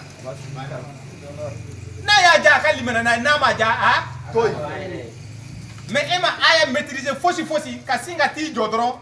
ko ala côté adole ina gasi soro de donc ay kalanke aka mun kalan ala ko k'a ka kɔrɔna kalan n'a ye kɔrɔna kalan k'a ka mun kɛ k'a ka kɔrɔna jira mɔgɔw la point donc an ka kalan kɛ shahidu sura ni aya de ye kisɛ ye kuma tɛ yen bi Bamako Mali wajilikɛla tɛ Mali la a bɛ se ka kɛ a kɔnna an ye ka sɔrɔ a ma ko dɔn mais an ye minnu ye ani minnu sara kɔsa in na ani minnu bɛ yen sisan karamɔgɔ t'i bolo mun bɛ se ka kɔrɔna dayɛlɛ ka i waaju ka sura ni aya d'i ma hali n'u y'a dayɛlɛ tuma dɔw u tɛ ka ɲɛ sɔrɔ a dayɛlɛlen b'u bolo dɛ karamɔgɔ tɛ yen a dayɛlɛlen b'u bolo u tɛ se k'a ta ka d'i ma kɔrɔfɔ bɛ ka faamu donc ni mun bɛ aw la nin ye tan ni mun bɛ aw shahidu la nin ye ala sɔn de ye aw de bɛ kuma ka sɔrɔ aw ma kɔrɔna yɛrɛ dayɛlɛ ka sura numéro fɔ ka aya numéro fɔ ko ala ko tɛ a bɛ nin sura in numéro kɔnɔna na a bɛ nin aya numéro kɔnɔna na kuma caman t'a la dɛ donc e y'o mun kɛ nin ye tan e ye kalan kɛ ka ala de yira a tigi la e de ye mɔgɔw la sɔn hɛrɛma ye a y'o de fɔ i ye suratul Fusilati kɔnɔ aya 37 ko yala ko aw bɛ mɔgɔw la sɔn hɛrɛma dɔrɔn man ahsana qawlan mimman daa ila allahi maa sɔn hɛrɛma tɛ yen ka tɛmɛ mɔgɔ kan mɔgɔ min ye ala ka kuma kalan ka tila k'o kuma kalan mɔgɔ ye a yɛrɛ bɛ a kan wa amila salihan wa qala innani minal muslimina a yɛrɛ kolonin da ala ye a ye ala ta in ɲɛdɔn a ma i wele ka taa mɔgɔ wɛrɛ ma dɛ a y'i wele ka taa ala ma ko olu de ye mɔgɔw ye mɔgɔw la sɔn hɛrɛ ma ala k'an kɛ mɔgɔw la sɔn hɛrɛ ma wa shahidu an b'o sira kan an kana fɛn fosi ɲagami o ye jumɛn ye baro minnu bɛ kɛ yɔrɔ daw la an kana giri k'an da don a la ka sɔrɔ dalu t'i yɛrɛ bolo ni bɛ fɛ k'i da don a la ni a aya t'i bolo shahidu yɛrɛkɛlen don fan bɛɛ lajɛlen fɛ an ka sɔnw fana yɛrɛkɛlen don fan bɛɛ fɛ numéro bɛ a kan weleli kɛ dɔrɔn ustaz ne tun b'a fɛ ka nin kisa sura yɔrɔ dɔn a bɛ d'i ma siɲɛ kelen siɲɛ fila dɔrɔn i yɛrɛ t'i ɲinɛ ala yɛrɛ de b'o kɛ i t'i ɲinɛ i b'a ye o de kɔsɔn shahidu ninnu bɛɛ bɛ kuma ni sura de ye ustaz tiɲɛ tɛ a kɛra ten de bɛɛ k'a fɔ sɛbɛnni kalan o ko tɛ dɛ kɔrɔna seli tɛ gundo an ma se k'a fɔ k'i ka sɛbɛnni kalan i bɛ kalan de kɛ i bɛ kalan de kɛ min i y'a kalan kɛ kuranna kɔnɔna na yɔrɔ jumɛn i ye numéro de ta ka kumaden kalan jate kuranna sura 17 aya 100 aya 10 seli tɛ gundo a bɛ yen kuma caman t'a la n'i bɛ jate dɔn i bɛ se ka kalan su bɛ tigɛ su fɛ a bɛ kuranna sura 2 aya 187 yɔrɔ olu kuma nin kuma caman t'a la dɛ donc an k'an banba nin de la an ka mɔgɔw wele ka taa ala ka aya ninnu ma an ka kalan kɛ an ka mɔgɔw wele ka taa ala ka ayaw ma ala ko o lɔnni jidili di an kelen kelen ma rabbi zidni ilma an k'an banba sabu nin de ye kunkɔrɔta ye ko kunkɔrɔta ye kɔrɔna de dɛ karamɔgɔ fasiki karamɔgɔ nafiki karamɔgɔ munafiki karamɔgɔ mumini bɛɛ ko kɔrɔna ɲɔgɔn tɛ yen ne y'i banba o kɔrɔna na sisan mun bɛ yen an bɛ ala barika da dɛ donc ala barika dalen kɔfɛ an bɛ ɲininkali dayɛlɛ an bɛ baro kɛ babu mun y'aw ja n'a y'aw ja an bɛ tɛmɛ ni sunkalo babu ye parce que ni juma nata n'a ye ala ja an bɛ na babu sigi lailatul qadr kan walima tile sutan laban an b'a lajɛ sutan laban mun bɛ ka fɔ an bɛ babu sigi a kan walima an bɛ lailatul qadr ta o tɛ wa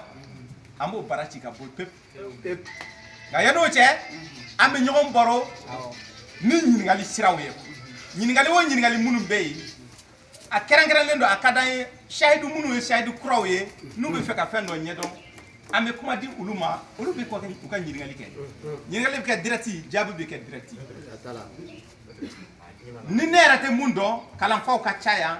a tigilamɔgɔ dɔ bɛ na sɔrɔ mun b'a fɔ ko non a jaabi bɛ n'i kɔnɔ ni i ka ɲininkali an si t'a dɔn an b'a fɔ wallahu alam ala b'a dɔn ala dun bɛ kɔrɔna de kɔnɔ donc an bɛ ko de bila dɔ wɛrɛ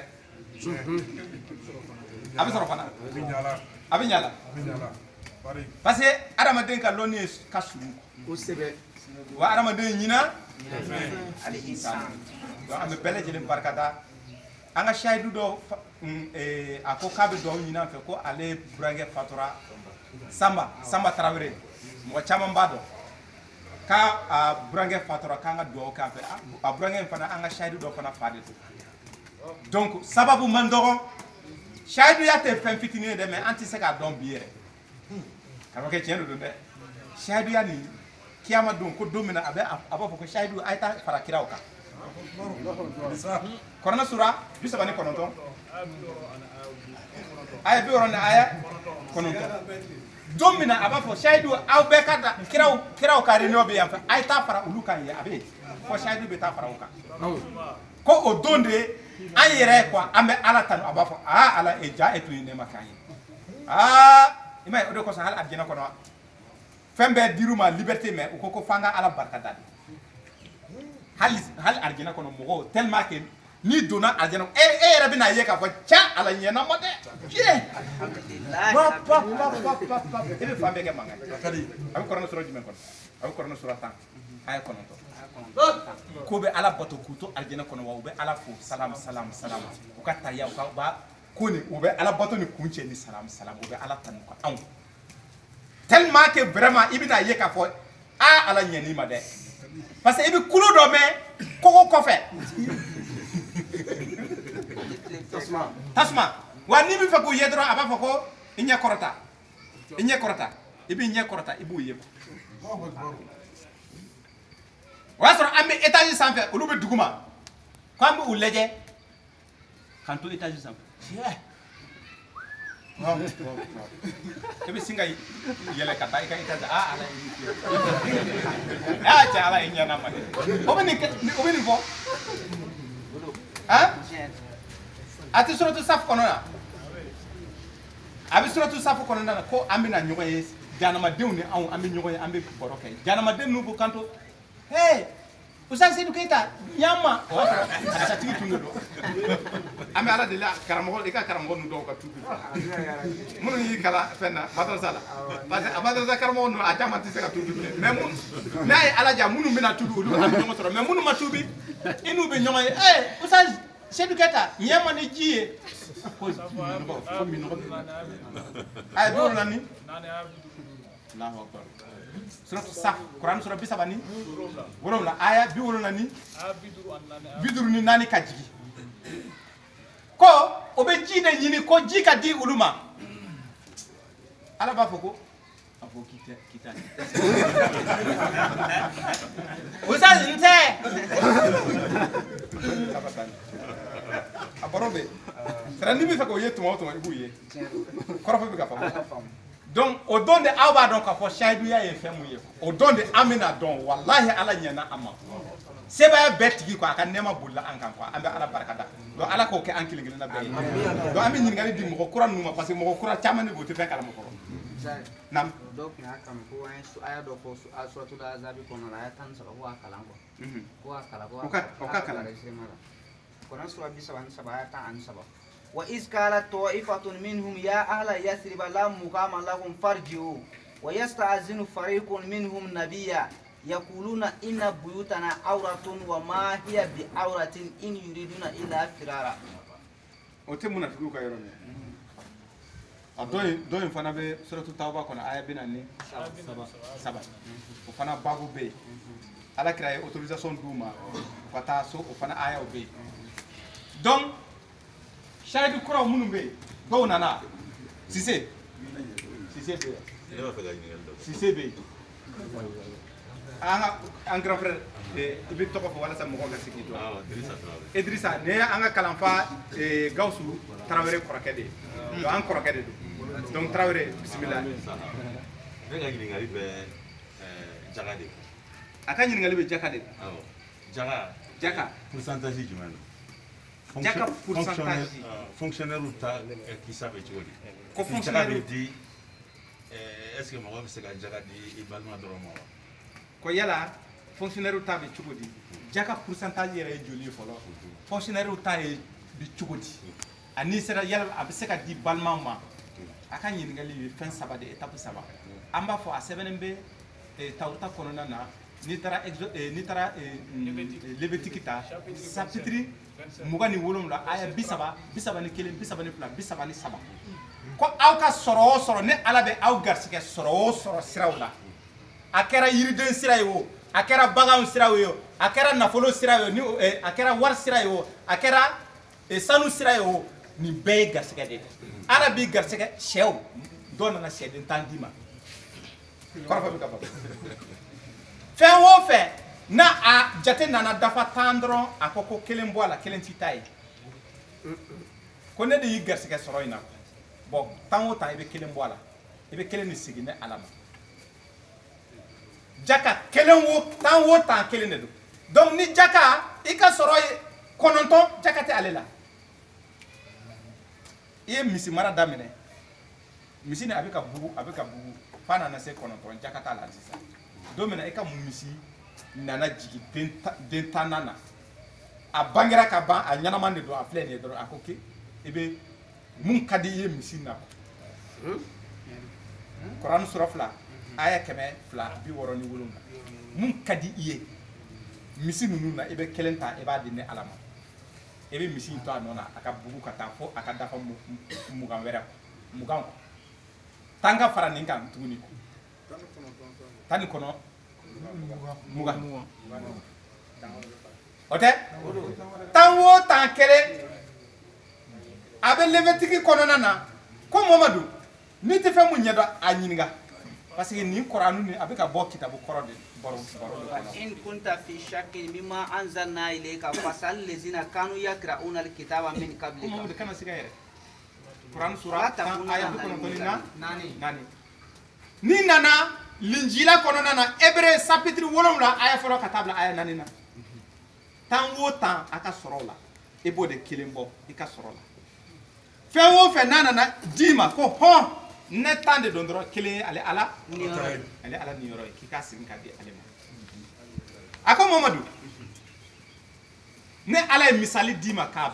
fɛnsɛ kɔrɔna kɔnɔ cogoya bɛɛ walakad sarafna linnasi fi hadha alquran min kulli masalin misali den kelen tɛ ne ala ye mun to ye kɔrɔna a ye 80 ani aya 9 kɔrɔna sura 17 a ye 80 ani aya 9 a bɛ sigi a kan yɔrɔ caman a ko nka ne ala tɛ maloya ka soso kɛ misali ye grand frère Idrissa walasa i ka fɛn dɔ faamu ala ma soso ala bɛ se ka soso kɛ misali walasa i ka fɛn dɔ faamu donc a bɛna baro dɔ bɔ i ye Kurani sura 34 aya 40 ani aya 5 a ko Mamadu Lamini ko mantow tɛmɛna ka kɔn i ɲɛ e Muhamadu mɔgɔw b'a la k'a fɔ e ye nkalontigɛla ye cogo min na dɛ olu tigɛla mɔgɔ o cidenw fana u ka mantow ye u ka kiraw nkalontigiya mais mɔgɔ minnu b'a la ka e nkalontigiya nin ye tan u ka sɔrɔ la minnu tɛmɛna u ka sɔrɔ la ninnu ka sɔrɔ tan o tan kelen u m'a ja ka sɔrɔ wa kazzaba allazina min qablihim wa ma balagu min shara ma atainahum u ka sɔrɔ la tan o tan kelen y'a ye la dim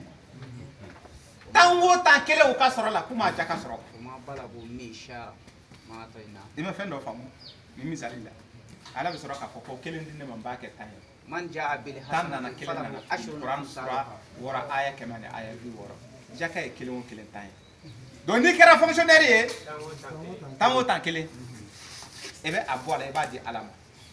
n'i kɛra fonctionnaire ye e ka sara ye 5000 ye kalo la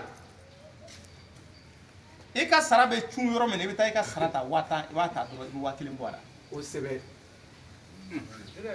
wa mimma razaqnahum ay ustaz an ka sirifukɛ ko yala ko hali ni a t'i ka musaka bɔ sirifukɛ ni an ka sirifu baba Haidara ko yala hali ni sara in t'i bɔ wa ala ko cɔ a ko hali n'a t'i bɔ a b'o fɔ i ye kɔrɔna sɔrɔ jumɛn a ko minnu garisɛgɛ ne ala bɛ minnu sɔn caman ne ala ka hakɛ b'a kɔnɔna na u ka sɔrɔ la a ko ne ala bɛ mɔgɔ minnu ka garisɛgɛ yɛrɛ koron fo tuma dɔ la u bɛ deli yɛrɛ de kɛ fisabilila o fisabilila ni mɔgɔ ye 100 ci i tɛgɛ kɔnɔ dɔrɔn dɔrɔmɛ 10 bɔ a la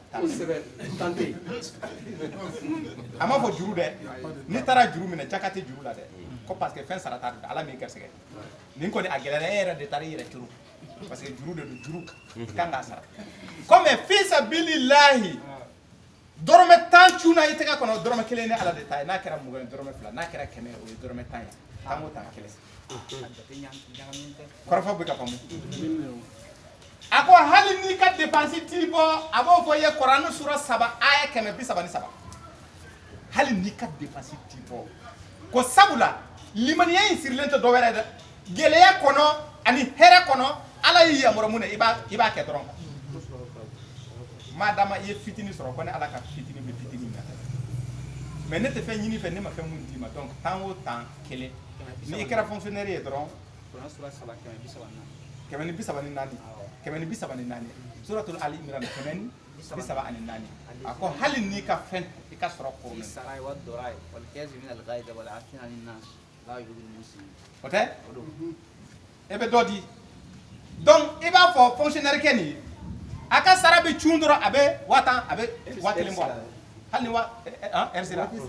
an bɛ nin jaabi ka Cissé ta k'a ɲɔngiri a ko jaga bɛ di minnu ma a ko Kuranɛ sura 30 aya 38 Romain ka sura suratul Rum aya 38 a ko Mamadu Lamine i ka masuruma mɔgɔ i ka masuruma balima a ko balimaya surun ko olu ka hakɛ bɛ e yɛrɛ ka sɔrɔ de kɔnɔ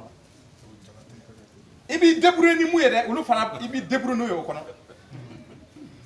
n'i bɛ ɲuman kɛ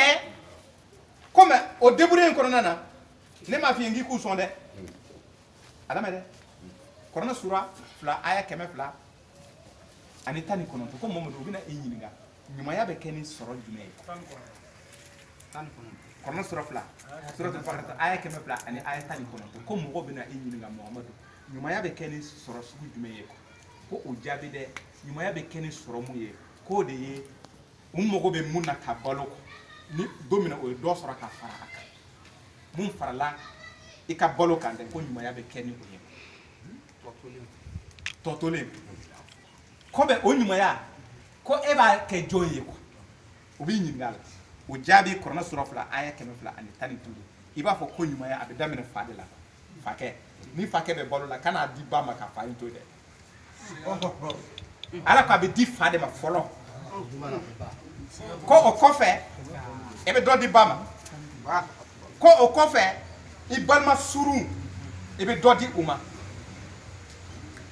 o kɔfɛ yatimaw a y'a tugu a la o kɔfɛ a nana ni fantan gansanw ye ani mɔgɔ minnu bɛ tagama sira la n'u bɛ gɛlɛya kɔnɔ mɔgɔ wɔɔrɔ a ko nka i yɛrɛ balima direct ninnu ko u ka hakɛ bɛ e ka sɔrɔ tɔ de kɔnɔna na o tɛ jaga minɛ dɛ a b'aw débrouiller tɔ ye mais n'i bɛ fɛ k'u sɔn don min na o ye n'i ye de i ka fɛn mun bɛ i ka nasɔngɔ sanfɛ n'i y'o de sɔrɔ i bɛ se k'o sɔn donc i ka masuruma mɔgɔ olu ye jɔnw ye a bɛ taa Kuranɛ sura 4 musow kɔfɔ sura aya 23 a b'a bɛɛ d'i ma a ko fa ba dɔgɔmuso kɔrɔmuso a lamɛn dɛ kɔrɔmuso den dɔgɔmuso den a kɔrɔfɔ bɛ ka faamu i tɛnɛmuso i ba kɔrɔmuso i ba dɔgɔmuso ani u dɔgɔmuso ani u kɔrɔmuso o tɛ wa ani buramuso ani i denkɛ muso a bɛ olu tɔgɔ fɔ mɔgɔ minnu a bɛ minnu wele masuruma mɔgɔ kan furu tɛ se ka tɛmɛ e ni minnu cɛ a bɛ olu dan tigɛ i ye k'a kɛ i balima suru ye donc jaka tɛ di olu ma olu t'i ka jaka minɛ n'a ye n'o tɛ a tɔ bɛɛ wala olu ɲumanya de bɛ kɛ olu ye n'o tɛ a tɔ bɛɛ i bɛ se k'u sɔn jaka la kɔrɔfɔ bɛ ka faamu Cissé bɛ min Cissé nin ye mɔgɔ kura ye masha Allah par exemple ni comme selicogo tɛ kelen sisan selicogo se ka taa dugu dɔ la olu bɛ seli la cogo min ani e ta tɛ kelen wala yala e bɛ se ka fara olu kan ka seli ou bien i bɛ seli daminɛ e ka seli u ka selicogo misali dɔ di wala seli gundo alimami b'i ɲɛfɛ ale bɛ seli gundo e b'a kɔfɛ jati a ko Mamadu Lamine olu kan ka tugu e de kɔ e de kan ka kɛ alimami ye parce que e de bɛ ala ka aya dɔn e bɛ ka ala ka aya bila pratique la olu ta tɛ aya ye maintenant a ko Mamadu Lamine ko ninnu e tɛ quoi ninnu fana de ala wɛrɛ de b'u bolo u y'u ka kiiri sɔrɔ u yɛrɛ u b'u k'u ka kiiri olu bɛ fila kafo ka fɛn fila kafo u ko k'u bɛ ala ko la u bɛ fɛn wɛrɛ fana ayo o fɔ suratu yusufa kɔnɔna na aya kɛmɛ ni aya wɔɔrɔ a ko Mamadu Lamini mɔgɔ caman bɛna limaniya mɛ o tɛ sɔn ala kelen pewu fo ka dɔ wɛrɛ de fara a kan kɔrɔfɔ bɛ ka faamu ko olu de ye filakafow ye ka filankafo donc ala ye tiɲɛ ye kɔrɔna ye tiɲɛ ye mais kɔrɔna ma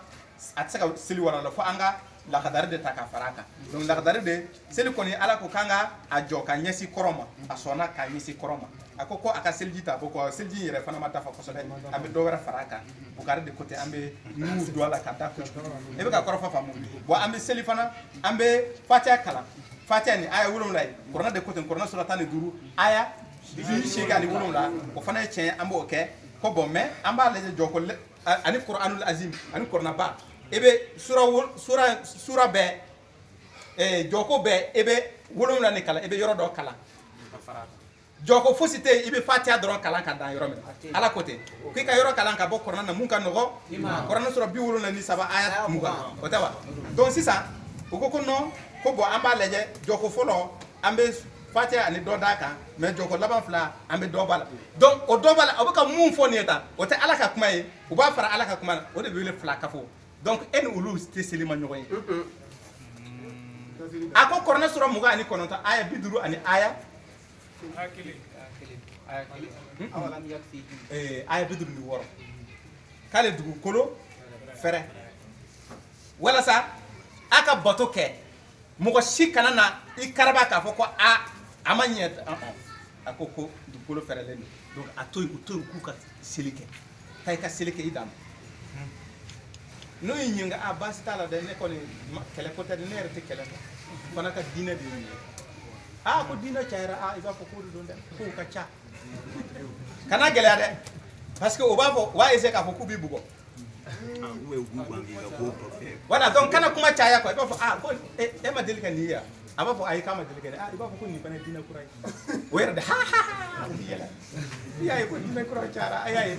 bɛ tɛmɛ n'i yɛrɛ ye Maïga. Ɲininkali min bɛ ne fɛ o ye banki pourcentage ko ani i ye cɛ ka ɲininkali min jaabi sisan ça veut dire que ni mɔgɔ balimamuso i balimamuso dɔ b'i yɛrɛ b'a dɔn cogoya t'a bolo i tɛ se k'i ka jɛgɛ d'a ma ani i cousin tɛ kɛ i bɛnkɛ den i ɲɛ b'a la o fana cogoya t'a bolo i tɛ se k'i ka jɛgɛ d'u si ma i bɛ se ka ɲumanya dɔrɔn de k'u ye i bɛ se ka jɛgɛ d'u ma i bɛnkɛ den ma f'i ye dɛ i tɛ se k'i bɛnkɛ den furu wa non ale sen t'a la ale tɛ voilà ni kɔrɔmuso a tɛ se ka d'a ma i bɛ dɛmɛ de don a la ale ka hakɛ yɛrɛ de b'i ka sɔrɔ kɔnɔ a y'o de fɔ kɔrɔna sɔrɔ 30 aya 38 i b'i yɛrɛ nafolo ni i tɛna don i yɛrɛ la wa ni a ma ɲɛ i kan k'o nafolo kelen fana don ale la kɔrɔfɔ bɛ ka fɔ a ka hakɛ k'a ka hakɛ bɛ i ka sɔrɔ kɔnɔ kɔrɔfɔ bɛ ka faamu mais i ka ɲininkali banki pourcentage banki ye fɛn jumɛn ye banki ye fɛn jumɛn ye banki ko wari bɛ mara yɔrɔ min ma pour que a bɛ taa i ka wari mara ye sécurité kama donc e b'a fɛ ne k'i ka wari mara fu wa banki ye mɔgɔ de i b'a jate i n'a fɔ mɔgɔ ni wari caman b'i bolo n'i y'a bila i ka so kɔnɔ zonw b'i kun ci donc e bɛ o donni ka taa d'u ma bon olu fana ko ko non ne tɛ se k'i ka wari minɛ tan fo n ka dɔ tigɛ parce que ne bɛna kalifa n b'i ka i ka wari matarafa e ko problème fosi t'a la ni ne bɛ wele bɛnkan Kurani sura 4 aya 20 kɔnɔ kɔrɔfɔ bɛ ka faamu o yɛrɛ tɛ ne ka wari yɛrɛ ka ca miliyɔn caman de don ni ne y'a bila yan zonw bɛ ne faga bon olu ko ko bon d'accord n'i nana ni miliyɔn tan ye yanni nin wagati cɛ n'i ma maga a la an bɛ e ka miliyɔn nin kɛ ka baara kɛ n'a ye donc kalo o kalo an bɛ dɔ d'i ma nin ye kalo o kalo nin bɛ fara a kan o de bɛ don sanni feere sira kɔnɔ e bɛ bɔrɔ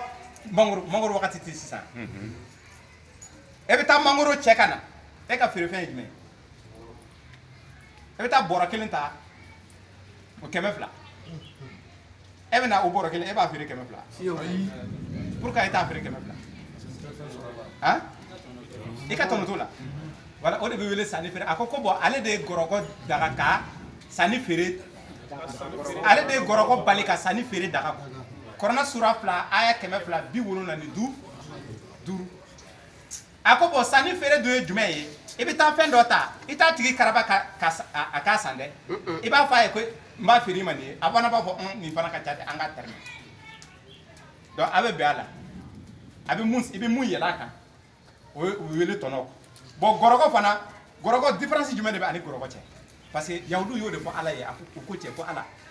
ko e ka gɔrɔkɔ ni sanni feere kisa bɛɛ ye kelen ye ko bon ala ko bon hey a y'a lamɛn ne de ye kelen bali ka kelen daga aw ko cogo di gɔrɔkɔ de ye mɔgɔ ye mɔgɔ mun tɛ se ka fosi kɛ a yɛrɛ ye tɔɔrɔ fɛ mais a nana se i ma i n'a fɔ misali la dɔrɔmɛ kelen t'a fɛ i balima dɔ de don a lamɛn dɛ a ka denbaya dɔw yɛrɛ bɛ dɔgɔtɔrɔso la o dalen bɛ a nana i ma ko i ka 6000 juru don ale la walasa ale ka taa a yɛrɛ dépanner e ko problème fosi t'a la mais fo a sara don a k'a kɛ 7000 ye i ma 1000 fara a kan yɛrɛ i ye 1000 fara a kan ko bon nin mɔgɔ coronen filɛ nin ye e bɛ k'a coron coronko fila juru b'a nin ye mɔgɔ coronen de ye k'a ban quoi i filɛ k'a coron ka taa a ko ne ala ma sɔn o ma dɛ kana kɛ mais ani sanni feere a tigi bɛ don a ka liberté de la n'a ma bɛn a ma a t'a kɛ bon banque mun filɛ nin ye banque ka sanni feere e ka sanni feere ye mangoro o tɛ wa walima i bɛ taa téléphone i bɛ taa Dubaï i bɛ téléphone de cɛ ka na i bɛ téléphone san 5000 i b'a feere 20000 o tɛ wa bon banque ka feere fɛn yɛrɛ de ye wari ye ale bɛ wari de feere e ma a bɛ wari de jago i ye mais a tɛ wari d'i ma ten fo i ka na ni terrain dɔ ye garantie parce que ni e ye wari sɔrɔ fɛn banna fɛn tɛ ɲini wari kɔfɛ o donc il faut que i ka fɛn dɔ bila a kun kɔrɔ an bɛna 1,000,000 d'i ma mais n'i b'a sara don min na i b'a kɛ 1,000,000 ani 50,000 donc e yɛrɛ b'a lajɛ i bɛna wari ni don mun na i bɛ se ka i ta bɛ se ka ye fo k'a yɛlɛ a kan problème fosi t'a la o y'a sɔrɔ i ka calcul bɔ e yɛrɛ bɛ se ka peut-être 100% yɛrɛ sɔrɔ